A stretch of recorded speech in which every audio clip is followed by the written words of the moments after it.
दोस्तों, सास बहू का अनमोल रिश्ता की कहानी में आइए जानते हैं कि इनका रिश्ता इतना अनमोल क्यों है। रात को राधिका की नींद उड़ गई। उसे बार बार शाम की घटना याद आ रही थी। सास के बारे में उसकी जो सोच थी उससे विपरीत सास का व्यवहार पाया। उसकी सोच का कसूर भी नहीं था, क्योंकि उसने लोगों के मुंह से बुरी सास के बारे में ही सुना था और फिर वह अपने अतीत में खो गई। राधिका को याद आया कि कुछ साल पहले उसके इकलौते भाई की शादी हुई थी। भाभी की मेहंदी का रंग उतरने से पहले माँ ने उसे घर के कामों की पूरी जिम्मेदारी सौंप दी और अपने नियम कानूनों के अनुसार चलने को मजबूर किया। माँ ने भाभी को घर में एडजस्ट होने का समय नहीं दिया। आई भाभी को बाहर ले जाते तो माँ का मुंह फूल जाता और कहती कि हर समय भाभी को साथ ले जाने की क्या जरूरत है। भाभी को कभी खुलकर सत्य नहीं देखा। समय के साथ भाभी ने सहना छोड़ दिया और हर रोज घर में झगड़ा होने लगा।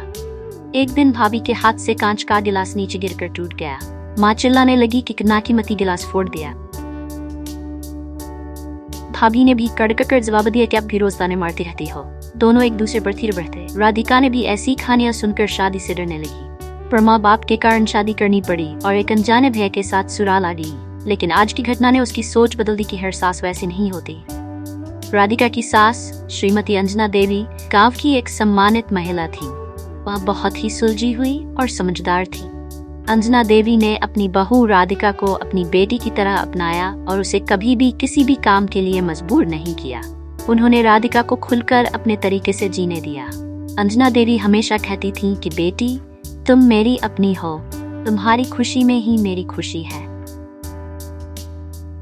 एक शाम जब राधिका रसोई में काम कर रही थी, उसके हाथ से एक कीमती कप गिरकर टूट गया।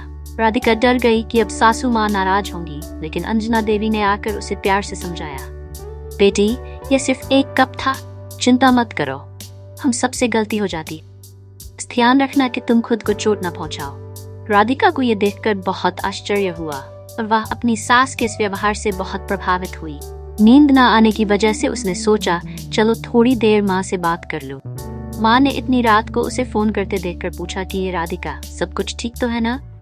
कहीं पति या सास ननद से तो झगड़ा नहीं हो गया? वह बोली, नहीं माँ, ऐसा कुछ नहीं। मालूम है माँ, आज मेरे हाथों से कप नीचे गिरकर टूट गया।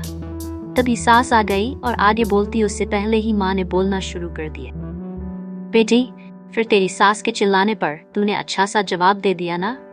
हाँ बेटी, कभी भी दबकर नहीं रहना, तू भी पढ़ी लिखी अच्छी लड़की है, तुझमें कोई कमी थोड़े ही है जो सुनेगी। तभी बात को काटते हुए तेज आवाज में राधिका बोली कि माँ अब बस करो, मैं अपनी दूसरी माँ के खिलाफ कुछ नहीं सुन सकती। माँ सहम गई और बोली, तू ये क्या बोल रही है? हाँ माँ, आज मेरे हाथों से जब कप गिरा तो सासू माँ ने सारी बात बताकर अंत में बोली, अब तो आप समझ गई ना सारी बात। और हाँ, सास ने सिर्फ बोलने के लिए नहीं बोला, वह वाकई में जूती की तरह मेरे से व्यवहार कर रही। ला, एक बात कहूंगी, आप बुरा तो नहीं मानेंगी? हाँ बोल बेटी। माँ, काश आप भी मेरी नई माँ की तरह भाभी के साथ व्यवहार करती तो शायद भाया भाभी अलग घर में नहीं होते। माँ, मेरी सास ने शुरू से ही अपने प्रेम से नींव मजबूत कर ली, तो उस पर टिका परिवार में मजबूती कैसे नहीं आएगी। आज माँ को महसूस हो रहा था कि वो नहीं बल्कि राधिका उसकी माँ बनकर उसे अच्छी सीख दे रही। माँ को गलती का एहसास हो गया।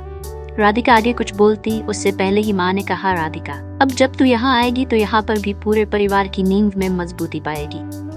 अब फोन रख, मुझे बेटा बहू के स्वागत की तैयारी करनी है। शादी के बाद नई जिंदगी की शुरुआत में अगर आज सास समझदारी से काम नहीं लेती, अपनत्व नहीं जताती, तो शायद शुरुआत की नींव ही कमजोर होने से पूरी जिंदगी आपस में दरार पड़ जाती। कप को फूटने से कोई नहीं रोक सकता, किंतु प्रेम को टूटने से तो हम रोक सकते हैं। कांच के टुकड़े हो जाए पर घर के टुकड़े ना होने दें। घर में प्रेम का वातावरण बनाए रखें, एक दूसरे के सम्मान को समझें, इज्जत करें तो घर स्वर्ग बन जाएगा। घर नर्क से स्वर्ग में बदल सकता है यदि बहू सास को माँ मान ले और सास बहू को बेटी मान ले। दृष्टि बदलने से सृष्टि बदल जाएगी। दोस्तों, laughs and moves official channel में आपका तहे दिल से स्वागत है। दोस्तों, अगर कहानी पसंद आई हो तो ऐसी और कहानियों के लिए लाइक, शेयर और सब्सक्राइब जरूर से करें। धन्यवाद।